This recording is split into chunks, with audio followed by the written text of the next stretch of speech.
Hey everyone, my name is Jason Loya. I'm a comedy sketch writer and I'm going to show you a comedy sketch structure that once you learn it in this short video, you're going to see it everywhere. And so it's so important that we learn this structure if you want to write comedy because it's like this little container that is just a joke pumping machine that's going to get the maximum number of laughs out of your sketch. Make sketch writing way easier, way more fun, with better results. So I'm going to show you a sketch that I produced. I hope you get something out of the writing, so kind of pay attention to how I structured the writing and enjoy the sketch. Hopefully you get some laughs out of it, and I'll break down this sketch, how I wrote it, using this formula, this structure that I'm about to teach you. So enjoy the sketch and we'll be back in a minute. Oh my god. Whoa! Whoa, it's my brother! Oh shit. Turn the music down. The music down. Okay.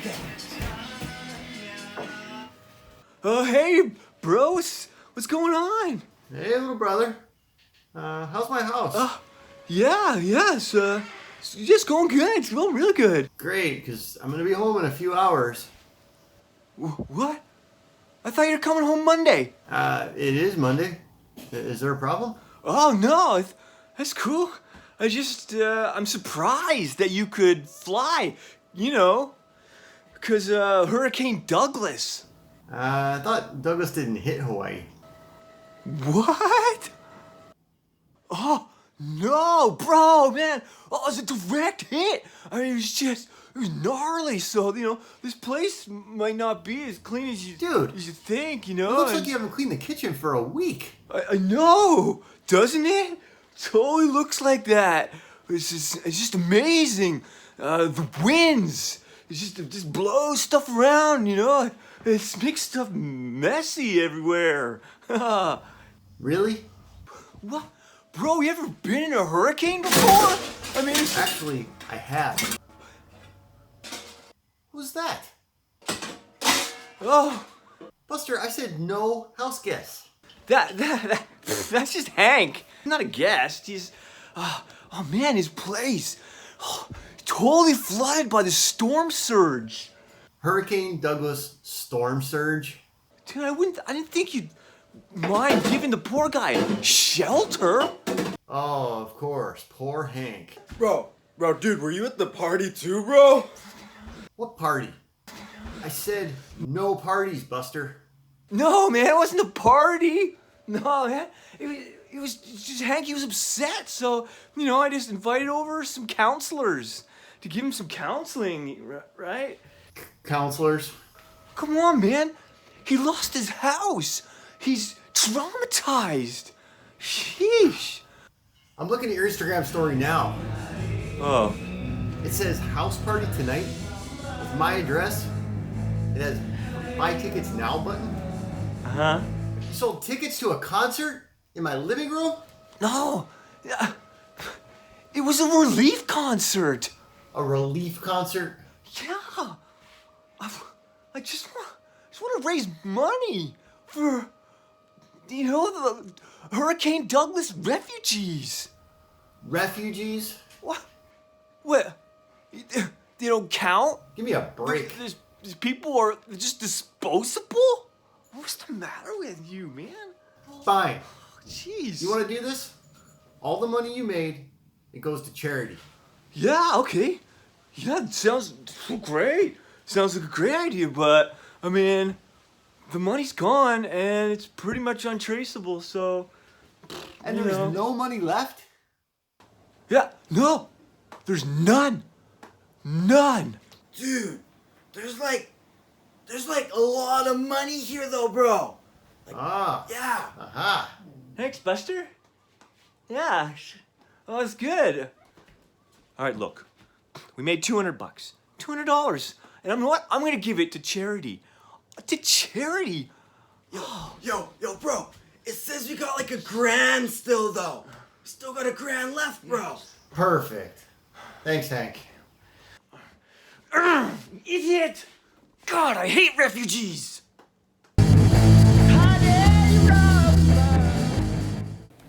Okay, I hope you enjoyed my sketch. I hope you laughed. Now, the structure is really simple. setup, game drop, beat 1, beat 2, beat 3, button. This is the structure. You're going to see this everywhere. Sometimes you might see more beats or less beats. Typically you will have at least 3 beats because you want to establish a pattern before you break it. If you only have 2 beats, you haven't really established a pattern. So if you have at least 2 beats, you've established a pattern. If you have 3 beats, you've established more of a pattern. You get a bigger break in the pattern. Sometimes you get a bigger joke. Other than that, you're going to see this everywhere. And you're going to see heightening. And you're going to see joke structure and all these things. So let's first just jump into setup. So who? People got to know who is in the scene. That's the most important part. Who are they? If you're writing it especially. So we're going to look at just, this is writing. So you're writing out your sketches. And also who you're writing this for. So at first you're just going to be writing for this for yourself. But even just if you're writing for yourself, it's important that you understand who this character is and you start to just have a little bit in your mind who it is. So age, sex, what's their kind of attitude, are they nervous, are they twitchy, just basics for now. You can get more into character traits, but that's another video actually. But we're gonna keep it really simple. So who are they, and more importantly, what's the relationship? So if there's 2 characters, what's the relationship? Are they co-workers? Are they brothers and sisters? Are they family? So this is we gotta know who. All right, so that's the first thing. Next is where. So where are they? Get specific. Don't just say they're outside, they're inside. Say, or if they're at a park. No, give specific. What part of the park? Are they at the basketball court? At the water fountain? Are they at a picnic table? Are they under a tree? Also, if in their house, where in their house? Are they in the living room, on the couch? So get specific. It's going to help you. It's going to help the audience visualize what's going on. Setup is so important because if the audience doesn't understand what's going on, then they're not going to laugh. That's that simple. They have to know what's going on. They have to be able to go, okay, this is what's going on. I get it. Okay, now I can participate. So this is really important. And what happens to me when I write sketches, a lot of times I've written it 10 times, and then on the 10th pass, I start taking stuff out of my setup. Because what happens is you get so familiar with your sketch that you start to think, oh, I don't really need that. People already know that. So just be careful. This is something I've fallen into a lot on rewrites, is taking stuff out of the setup. And setup is one thing that you can really test early with people. Say, show people the setups and make sure it's clear. A lot of times it won't be clear. People are like, well, I'm not sure what they're doing or why they're talking to each other or whatever. That's so important because, again, if it's not clear, you're not going to get any laughs. People are going to be struggling. They're trying to be figuring it out. They're going to be trying to catching up instead of being able to be in the moment and understand. All right, so setup is crucial. And also, like being specific, super specific on where they are. Also, what's specific is like kind of an emotion that the characters are feeling. And are they this or that, emotional, sad, happy, glad, what's going on? All right, so that's the basics.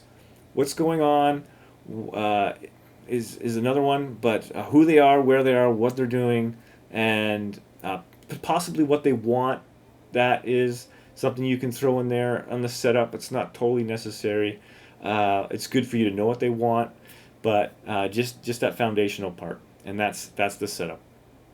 All right, the next part after that is the game drop. So in my sketch with the hurricanes, I call it Hurricane Excuse Game. So my game is that basically it's using guilt of a disaster that didn't happen as an excuse.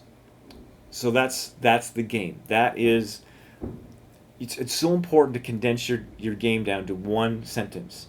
What is the game of this sketch? What is the unique aspect? So with a game also you want to have an emotion. That's so important to have an emotion in your game. Not absolutely crucial. You can have simpler games that just have just a really simple mapping or switching of some sort of idea, but the jokes can layer in different emotions. But if you can have an emotion in your game, so my emotion is like that guilt. Okay, he's trying to make his brother feel guilty, And having that emotion just makes it so much easier. Because now I know how to heighten. He's trying to make him feel guiltier. You know, his lies are getting bigger. Why? Because you can make him feel guiltier. All right, so this is, when you have something like that in your game, it's really helpful. It's much easier to write your game. Game is very tricky. It takes practice. Watch sketches and try and condense what the game of the sketch is about. It really just takes practice.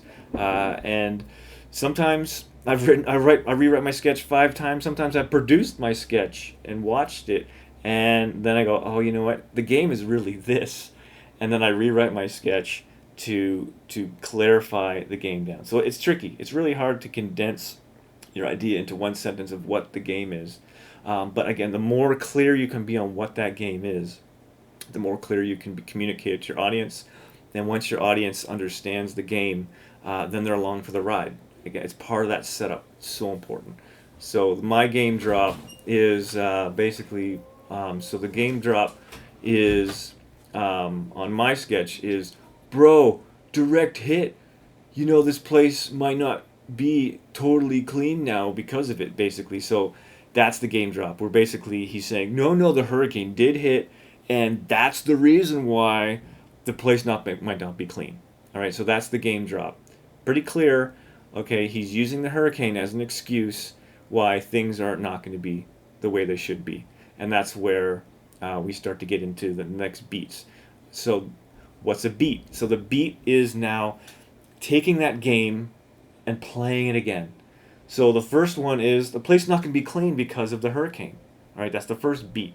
Now the second beat is, oh, he's taking shelter of the house. He's not a guest. He's taking shelter. He needed shelter from the storm. See, that's a little bit more of a heighten. It's not, no longer it's cleaning. He's taking shelter. That's a heighten. That's an exaggeration. You know, someone needs to. Okay. The next heighten. So the next beat is counselors. It wasn't a party. I had a bunch of counselors come over. So that's again a heighten. So counselors, like, that's pretty extreme. You know, you have counselors coming over. And then it's not a party. Wasn't the concert. You know, it was a relief concert. So it's this, like, okay, what, a relief concert? So now it's this next heighten, and the last beat, which is basically refugees. So he's talking about wasn't just a relief concert, it was a relief concert for refugees. So again, stretching bigger and bigger lies. That's heightening it. Each time the joke's a little bit heightened, a little bit more exaggerated, more outrageous, more radical, to try and achieve what he wants, and that is to get away with the place not being clean, the place, you know, not getting in trouble from his brother. He doesn't want to get in trouble from his brother. That's what he wants. He wants his brother really to kind of feel bad about even questioning him. So that's what he wants, and he's using these techniques to be more outrageous. All right, so this is how we heighten, and it's super important that you heighten, and it's really tricky. And that's why sometimes you'll have a really good idea for a game, but it only has one beat, and then you can't heighten it. So sometimes that sketch just gets thrown out. And maybe you'll find it in another way, and sometimes it comes back. But you'll see when you have ideas, you know, so you have that setup, you have that idea, and then quickly beat it out. Okay, this beat can happen, this beat. Can you heighten those beats? So before you start writing too much or thinking about it, think about how you can heighten, because sometimes you can't heighten things. Or you start with your first beat way too high, and then you can't go anywhere else. So this is another thing you can do with your structure. All right, and the last thing I want to talk about is joke structure. So joke structure is topic, angle, and punchline. So let me give you an example from my sketch of how I set this up. So you want to have your punchline at the end. You want to have your angle talking about which way you're going, and then you want to have your topic to start with so that people understand what's going on. So this is the classic joke structure. And what you can do is you can layer in jokes in every beat. You can have 2, 3 jokes in each beat. So now you can see how this simple structure can get quite complex and dynamic, because within a beat could be 3 different little joke beats. So you can see once you have this simple structure, then you can start to just focus on that one beat, and how can you maximize the amount of jokes out of that beat. All right. So let me give an example in my my hurricane excuses. Okay, so Big joke is it says here that it was a house party tonight at my address. And it says buy tickets now, and you sold tickets to a concert in my living room. And then Buster's punchline is basically, oh no, it was a relief concert. So that's the punchline, that's the joke. So the topic is you had a party in my address, okay, and then the angle of that is it's not just a party. What's the angle of it? He's selling tickets. All right, so that's the angle of that's where we're going. So it's a house party. That's the topic. The angle we're going because there's different ways you could talk about house party. It could be you trashed my place. You had bikers come. You know what? That's the never different angle we could go off that house party. But my angle was basically concert. He had a relief concert, a concert in his living room.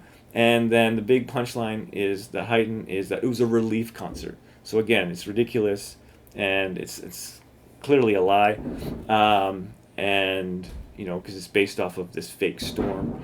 So that's the punchline. That's the joke, and that's how it was set up.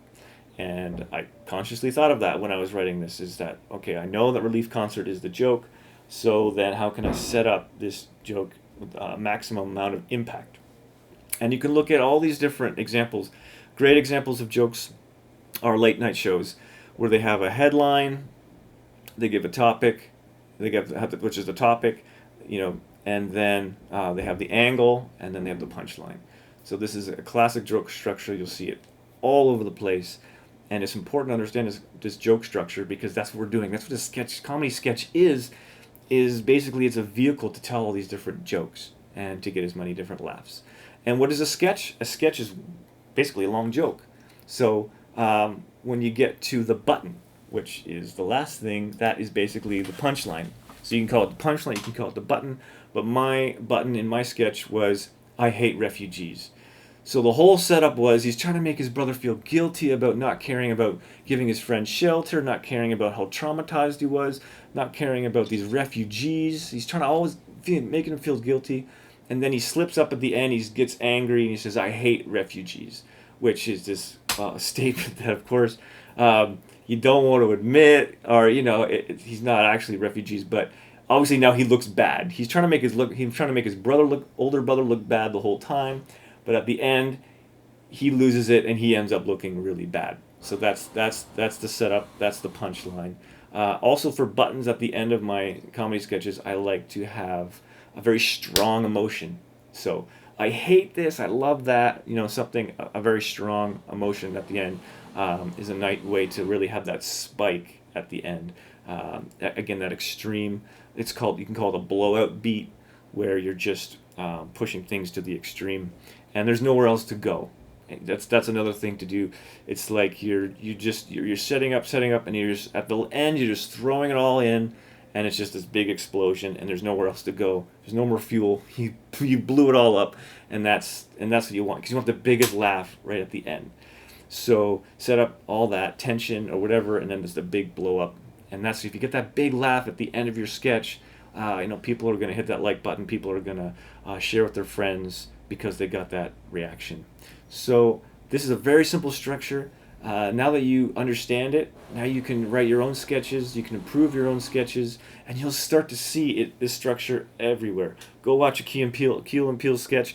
This is the structure they use almost every time. You'll see 3 beats, blowout. Set up, game drop, 3 beats, blowout. Boom, boom, boom, boom. It's just, and some people might criticize, it's losing the art form of it or something because it's no longer funny. But if you're going to be a writer, sorry, you're gonna have to dissect the art form of it, and so yeah, you might not enjoy sketches as much, but you will. You'll enjoy it more. I enjoy sketches more now because I see the subtle art form of it, and the challenge of it. It's so challenging to write a good comedic sketch that has all these ingredients that we talked about. Each one is very good.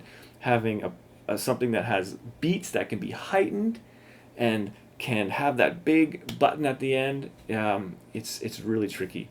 Having stuff that's relatable. So my character, he's giving all these excuses. He's the victim. So again, that's something that you want to try and layer in. Find somebody you know, or pick a character trait that you have yourself, and write about that and heighten that and exaggerate that. That way, you already know it. And if you already know it, chances are someone else will already know it. And that relatability factor, you'll see these top sketches on YouTube and stuff, how popular they are. A lot of them are things that people relate to. Look at TikTok. It's all these different sketches. What are they? I'd say that the number one thing of all TikTok sketches that are successful are they're relatable. They're relatable. So find something that's relatable, and then you can play within that. So I had a character that used the victim and all his excuses, and we've all met someone like that. We might be like that, and so we can use those observations and make it funny, because there's of course truth in comedy. It's key. People think sometimes comedy just has to be outrageous. If you look at Tom and Jerry, most outrageous comedic kind of sketches of just absurd blowout cartoon exaggeration, it's still based in reality. It's still based on these character traits we all have, and they're just taking it to another level, exaggerating it. So look for truth in everything, observe, and that's it for now. This is a lot to take in. There's a lot more that we could talk about with writing sketches. We can get into character, we can get into heightening, raising the stakes and arcs and stuff like that. But this is a great structure to start with. You can tell a lot of jokes just with this structure and make a lot of people laugh. So go out and make some people laugh. We all need it right now. I hope this was useful, and thanks for